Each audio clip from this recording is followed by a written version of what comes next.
जी, नमस्कार भाई सभी लोगों को। Good morning.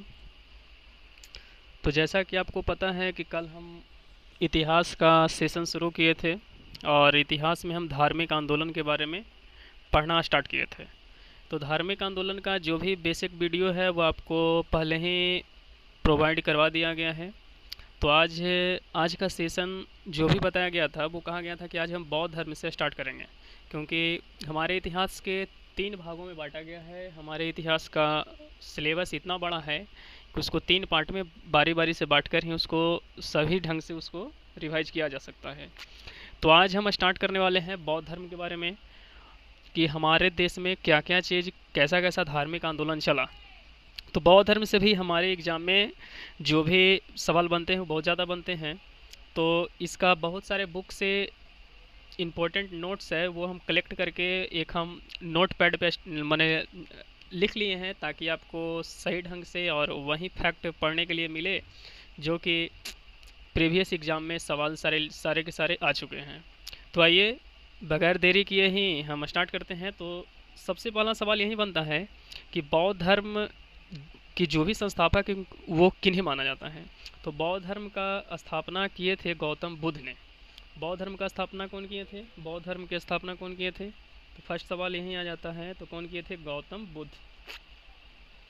तो गौतम बुद्ध एक संस्थापक ही नहीं थे, वो एक महान, संस्कारी, चरित्रवान और काफ़ी विद्वान थे। इसीलिए इन्हें एशिया का ज्योति भी कहा जाता है। इन्हें एशिया का ज्योति भी कहा जाता है। और साथ ही यह गौतम बुद्ध थे, ये शाक्य वंश के व्यक्ति ये थे। तो यहाँ से आपको 2 सवाल निकल सकता है कि एशिया का ज्योति के नाम से किसे जाना जाता है। तो महात्मा बुद्ध को जाना जाता है। महात्मा बुद्ध किस वंश के थे? तो महात्मा बुद्ध शाक्य वंश के थे या फिर शाक्य कुल के थे। तो सेकंड सवाल ये बनता है कि महात्मा बुद्ध का जन्म हुआ था 563 ईसा पूर्व में। 563 ईसा पूर्व में महात्मा गांधी का जन्म हुआ था और इनका जन्म कपिल वस्तु, कहाँ हुआ था? कपिल वस्तु में हुआ था। इनका जन्म कपिल वस्तु में हुआ था। यह स्थान कहाँ पे अवस्थित है? यह स्थान नेपाल प्रांत में पड़ता है, नेपाल में पड़ता है। बचपन में जैसे हर व्यक्ति को दो दो नाम होता है, उसी तरह से गौतम बुद्ध जी का भी 2 नाम था। इनका बचपन का नाम प्यार से इन्हें, या फिर इसको लोकल नेम भी बोल लिया जाए तो कोई गलत नहीं हुआ, कहना चाहिए। इनका बचपन का नाम बताया जा रहा था, इनका बचपन का नाम था सिद्धार्थ। बचपन का नाम सिद्धार्थ था। इनके पिताजी का नाम था सुदोधन। इनके पिताजी का क्या नाम था? इनका पिताजी का नाम था सुदोधन। और यह भी शाक वंश के ही थे, यह भी शाक वंश के ही थे। इनके माता जी का नाम महामाया था। माता का नाम क्या था? इनके माता का नाम था महामाया। महामाया। तो यहाँ तक आपको कंप्लीट हो जाना चाहिए कि गौतम बुद्ध के संस्थापक कौन थे। बौद्ध धर्म के संस्थापक कौन थे? गौतम बुद्ध। एशिया का ज्योति किन्हें कहा जाता है? गौतम बुद्ध को कहा जाता है।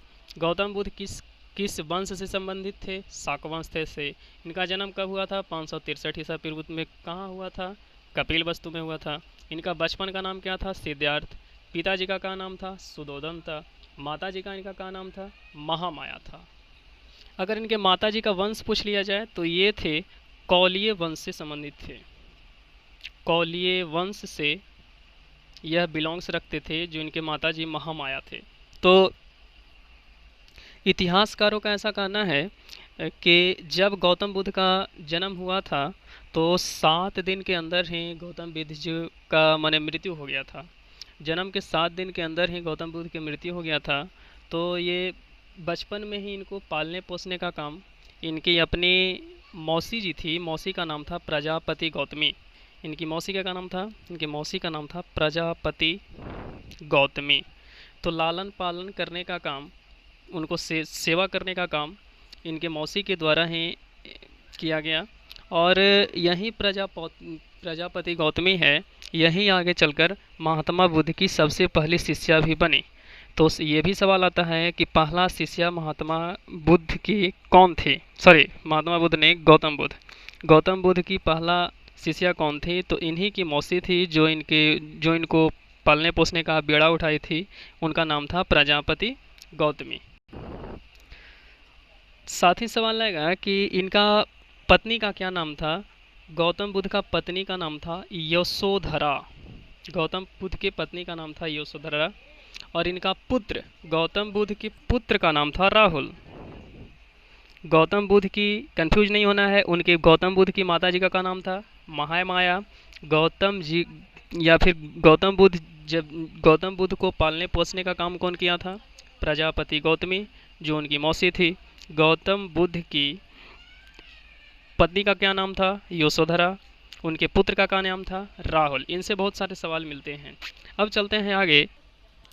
तो ऐसा माना जाता है कि जब गौतम बुद्ध का जन्म हुआ तो उनके पिताजी थे सुदोधन, वो भी सभी लोगों की तरह अपने घर एक विद्वान को बुलाए और विद्वान को बुलाकर बुद्ध के बारे में, उनके भविष्य के बारे में, उनके कुंडलियाँ बनाने के लिए सोचे। तो उनके घर आए हुए जो भी बौद्ध भिक्षु थे वह बोले कि देखिए, जो ये बड़ा होकर तो बहुत बड़ा शासक बनेगा, यह बड़ा होकर बहुत बड़ा शासक बनेगा, या फिर अपने लक्ष्य की प्राप्ति के लिए ये हो सकता है कि अपने घर का त्याग भी कर दे। तो ऐसा बात सुनकर उनके पिताजी दोबारा पूछे कि क्या, मतलब कि ऐसा सुनते ही इनके पिताजी डर गए और दोबारा पूछे कि क्या ऐसा सच है भगवान। तो पुनः उन्होंने बताया कि बिल्कुल, जो उनको भविष्य में ऐसा ही बताया जा रहा है कि आगे चल के ये तो बहुत बड़ा आपका साम्राज्य का मालिक बनेगा, या फिर पृथ्वी पे शांति के लिए, या फिर अपने आत्मा की शांति के लिए, या फिर समाज कल्याण के लिए यह अपने घर को त्याग देगा। तो ऐसा सुनने के उनके पिताजी को चिंता सताने लगा और उनके पिताजी ने एक फैसला लिया कि गौतम बुद्ध को घर से जाने ही नहीं देना है, ताकि उसको सुख और दुख की कोई जानकारी प्राप्त ही न हो, दुनिया को उसे देखने का कोई भी मतलब मौका प्राप्त न हो। और इसी कारण इन्होंने, जो भी इनके पिताजी थे, पिताजी ने इनके घर में ही, इन ये अपने महल में ही गौतम बुद्ध के चारों तरफ सुख सुविधा से लैस कर दिया। हर तरह के उनको भरपूर सुविधा दिया गया, किसी भी तरीके से उनको कोई कमी या कोई भी माने बिना किसी दुख को पहुंचाए ही उनके आसपास हमेशा खुशनुमा माहौल रखने लगे, ताकि उन्हें ऐसा पता लगे कि नहीं, ये आगे चल के हमारा घर का त्याग न, और दुनिया की कोई भी दुख उसको कहीं भी उसे छू न सके। इसीलिए वह हमेशा अपने राजमहल में ही रहे। मगर लंबे समय तक वह राजमहल में कैद रहने के बाद उनको राजा के द्वारा या फिर खुद गौतम बुद्ध के ही इच्छा हुआ कि आज चलते हैं, हमारे पिताजी का साम्राज्य कैसा है, थोड़ा सा उसको देखना है, समझना है। आखिर पिताजी ने हमारे साम्राज्य के लिए या फिर हमारे यहाँ के जो भी लोग हैं उनके लिए क्या क्या यहाँ सुविधा और कल्याण के लिए कार्य किए। काफ़ी जिज्ञासा, काफ़ी अभिलाषा के बाद गौतम बुद्ध ने अपने साम्राज्य को भ्रमण के लिए एक सारथी बुलाया और उस सारथी का नाम था चन्ना। तो चन्ना नामक सारथी उनके पास आया और उनके जो भी साम्राज्य का सबसे महान घोड़ा था, उस घोड़ा का नाम था कंथक। उस घोड़ा का क्या नाम था, कंथक। तो उसी चन्ना नामक सारथी के साथ उसी कंथक नामक घोड़ा पे सवार होके वह अपने राज्य में भ्रमण के लिए निकल। और साथ ही गौतम बुद्ध के जो भी पिताजी सुदोधन थे, वो पिताजी के द्वारा चन्ना को एक आदेश दिया गया था कि तुम वैसे ही मार्ग से जाना, ताकि किसी भी तरीके का दुख की महसूस गौतम बुद्ध को ना हो सके। तो यह इसी चीज़ को पालन करते हुए जो भी चन्ना सारथी था वो घोड़े के आगे हाँकते हुए जा रहा था। कुछ समय के बाद एक दृश्य उनके सामने, सारे बच्चे खेल रहे थे। यह देखकर तो गौतम बुद्ध काफ़ी खुश हो गए, लेकिन जैसे ही उनका घोड़ा कुछ और बढ़ा आगे तो वहाँ देखे कि एक बूढ़ा व्यक्ति था, वो झुककर चल रहा था। एक बूढ़ा व्यक्ति था, वो झुककर रास्ते पर चल रहा था। ऐसा देखकर गौतम बुद्ध ने चन्ना से काफ़ी अभिलाषापूर्वक पूछा कि अच्छा ये बताइए, ये आखिर इतना झुककर क्यों चल रहा है। तो चन्ना को आदेश तो नहीं था कि वो हर बात को जवाब दे सके, लेकिन गौतम बुद्ध एक राजकुल के ही थे, इसीलिए उनके आदेश का भी पालन करना था। और चन्ना बताया कि देखिए, जब जीवन के अंतिम उम्र बच जाते हैं ना, तो कोई भी व्यक्ति है जो बूढ़ा होकर ही चलना चलना शुरू कर लेता है, और इस अवस्था को वृद्ध अवस्था कहा जाता है। तो ऐसा गौतम बुद्ध के दोबारा सवाल पूछे कि क्या ऐसा हम भी होंगे? तो उन्होंने जवाब दिया, बिल्कुल, ऐसा तो पूरा दुनिया का नियम है कि जो भी आया है वो अंत समय में बूढ़ा होगा ही। तो आगे, कुछ और आगे जाने पे एक मृत शरीर को चार लोग कंधा देकर आगे की ओर बोले जा रहे थे।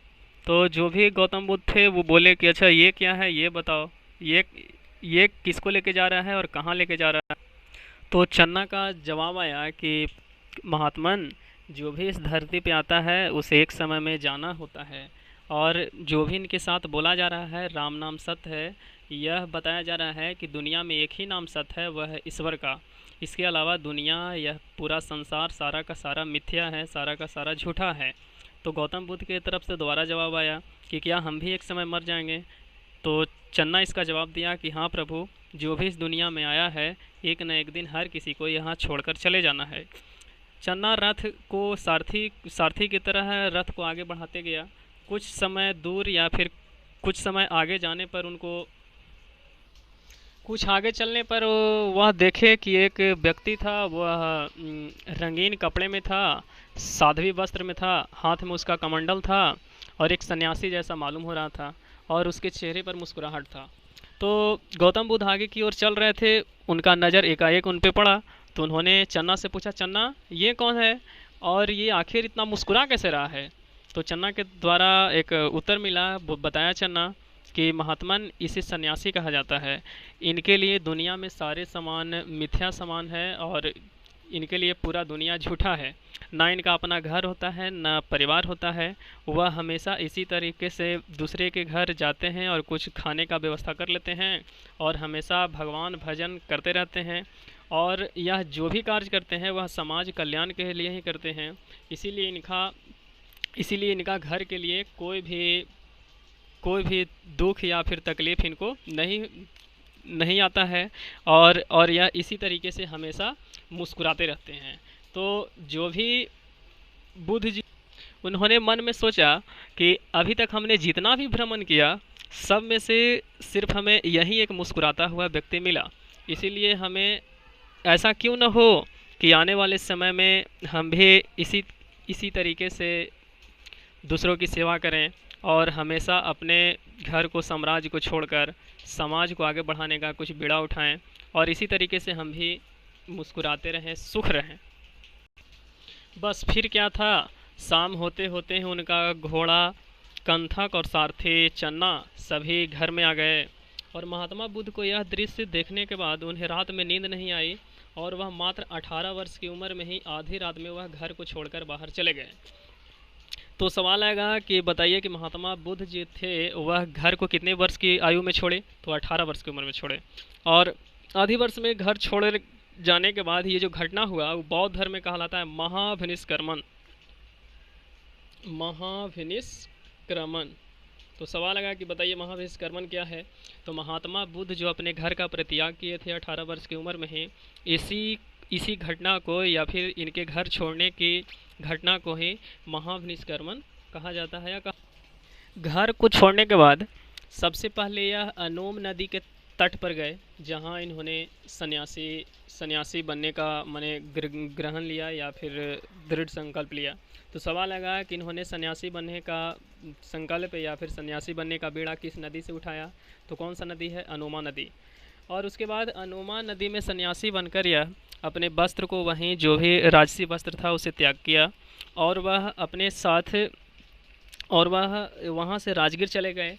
और राजगीर में हुआ है उनको अलार कलाम नामक उन्हें एक गुरु की प्राप्ति हुई, जिनसे वह शिक्षा प्राप्त किया। टोटल का टोटल नेम और जो भी उसका पॉइंट है, जो भी इम्पोर्टेंट फैक्ट्स है, वो आपको पीडीएफ में दे दिया जाएगा। बस आपको कुछ करना नहीं है, कोई चीज़ आपको नोट नहीं करना है, बस आपको ध्यान से सुनते रहना है, और कहाँ कहाँ क्या क्या चीज़ घटनाएं हुई थी उसके बारे में आपको जानते रहना। तो अभी तो क्या घटना हुआ है कि यह सन्यासी बनने के लिए अनुमा नदी पे गए और वहाँ सन्यासी का रूप बनाया, सन्यासी का माने सन्यासी रूपी स्वीकार किए।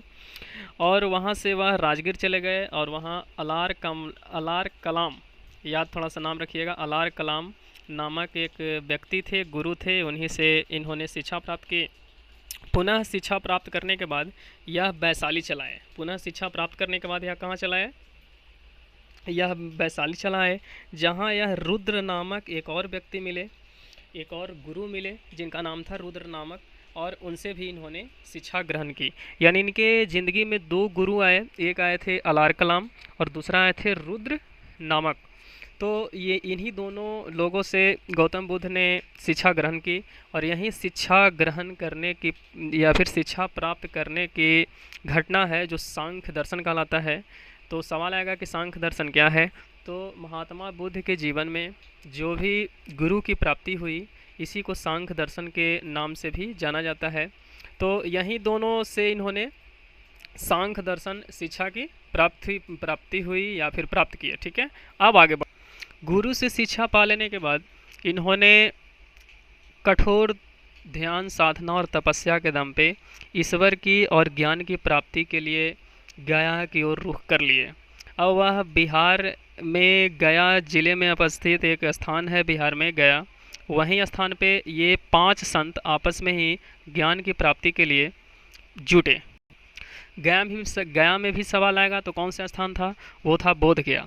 तो उनके साथ 5 संत थे, वे तपस्या के लिए तैयार हो गए, और वो 5 संत में से 4 संत ये कहकर वहाँ से तपस्या को छोड़कर चले गए कि इस स्थान पे कोई भी ज्ञान की प्राप्ति नहीं होगा, जो ऐसा ढोंग वोंग करने से हम लोग का कोई फ़ायदा नहीं है, हम लोग चल रहे हैं, बस अपना ही जो भी राजसी जीवन था उसी जीवन में जाना है, लोगों के साथ परिवार के साथ रहना है, पत्नी बच्चों के साथ रहना है। ऐसा कहकर वे 4 संत थे, वो 1 वर्ष के तपस्या में ही वहाँ जो भी स्थान था बोध गया वहाँ छोड़कर चले गए, और वहाँ अंतिम समय तक डटे रहने का कार्य सिर्फ महात्मा बुद्ध के द्वारा ही किया गया।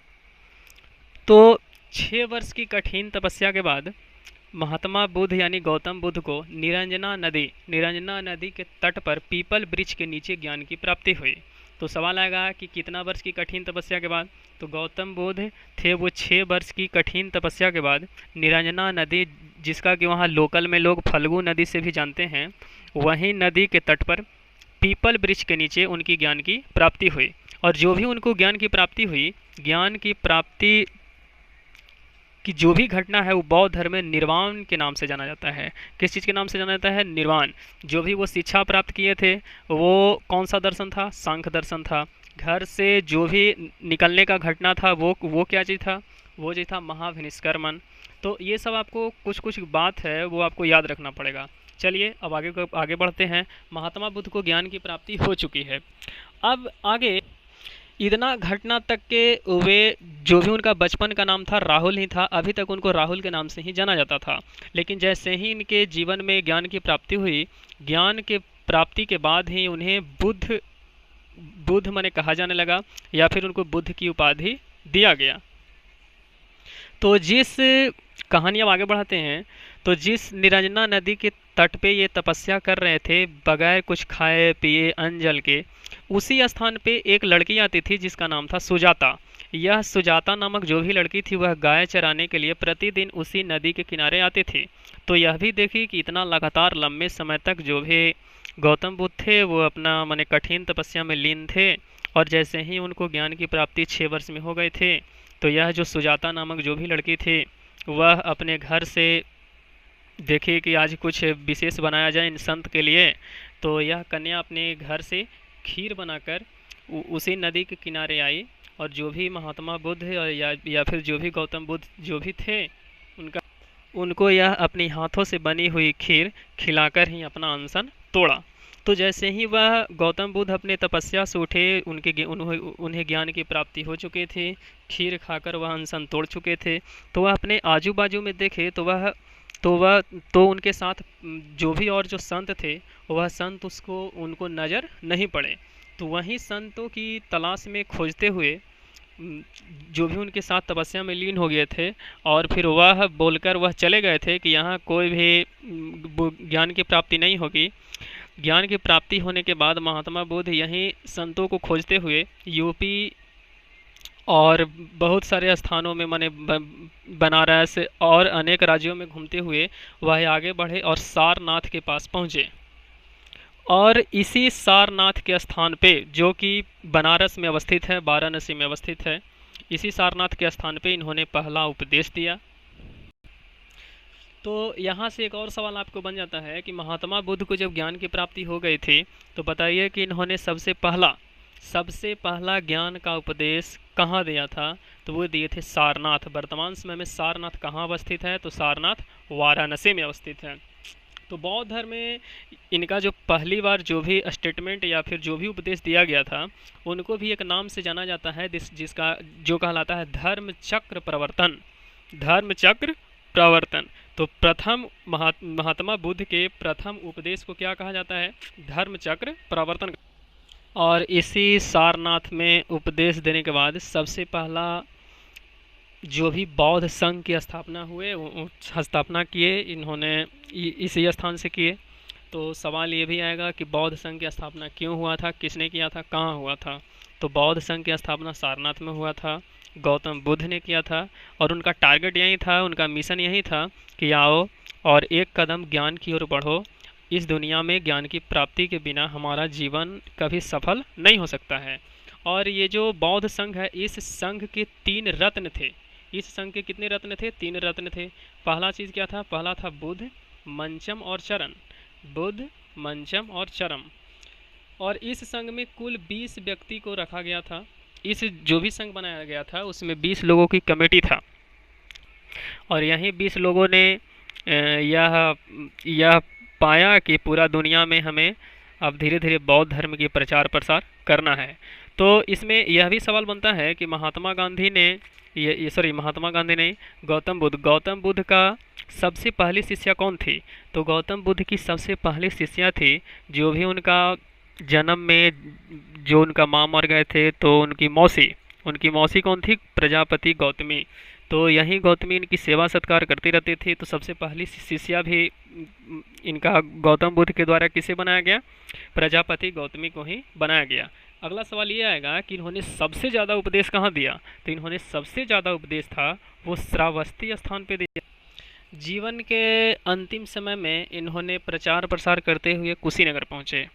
तो यहाँ से एक और सवाल क्या बताएं, सबसे ज़्यादा उपदेश कहाँ दिए थे? श्रावस्ती में दिए थे। तो जिंदगी के माने अंतिम पड़ाव में यह घूमते घूमते कुशीनगर पहुँचे, और यहाँ भी इन्होंने ज्ञान की अलख जगाई। और इनके यहाँ 2 शिष्य मिले। पहला शिष्य का नाम था सुबधन, और दूसरे ज्ञान देने का काम किए थे जिनका नाम था दंदू लुहार। तो कुशीनगर स्थान पे भी इनके 2 शिष्य बने, एक बना सुबधन और दूसरा का क्या नाम था? दंदू लुहार। तो रात में इन्होंने इसी स्थान पे या फिर कुशीनगर में ही रुकने का प्रयत्न। सारे शिष्यों की बात को वो नकारा नहीं कर सकते थे। उनको कहना था कि गुरुजी आज हमारे घर ही आप रुकें। तो जो भी उनके दंदू लुहार था, उसी दंदू लुहार के घर इन्होंने रुकने का प्रयत्न। और जाने अनजाने में जो भी दंदू लुहार था उसी के घर गौतम बुद्ध रुक गए। तो आगे क्या हुआ कि रात में जो भी खाना परोसने का काम दंदू लोहार किया, उन्होंने खाने में सुअर का मांस गौतम बुद्ध को दे दिया। और शायद यह गौतम बुद्ध इससे अनजान थे, इसके बारे में इतिहासकार का भी कुछ कहना नहीं है। तो अनजाने में ही सही वह मांस को, जो भी सुअर का मांस था उसे खा लिए, और उसी गंदगी भरे मांस को वह उनका बॉडी है वह सही ढंग से डाइजेस्ट नहीं हो पाया और वह उसे पचा नहीं पाए। और इसी को खाने के बाद दंदू लोहार के घर जो भी सुअर का मांस था उसी को खाने के बाद इसे पचा नहीं पाने के कारण, अतिसार रोग के कारण ही कुशीनगर में ही गौतम बुद्ध की अंतिम सांस लिए या फिर इनका मृत्यु हो। तो सवाल आएगा कि गौतम बुद्ध की मृत्यु कहाँ हुई थी? तो गौतम बुद्ध की मृत्यु कुशीनगर में ही हुई थी। उनकी एक शिष्य था दंदू लोहार, उसी के घर सुअर का मांस परोस देने के कारण वह अनजाने में वह उस भोजन को किए और उसे पचा नहीं पाने के कारण, अतिसार बीमारी के कारण, अतिसार एक रोग होता है, उसी के कारण महात्मा बुद्ध की कुशीनगर में ही मृत्यु हो गई। और जो भी बौद्ध धर्म के मतलब मृत्यु की घटना है, उसे बौद्ध धर्म में महापरिनिर्वाण के नाम से जाना जाता है। तो सवाल आएगा कि महात्मा बुद्ध का मृत्यु कितना वर्ष में हुआ था? तो ये हुआ था 80 वर्ष की उम्र में महात्मा बुद्ध की मृत्यु हुई थी।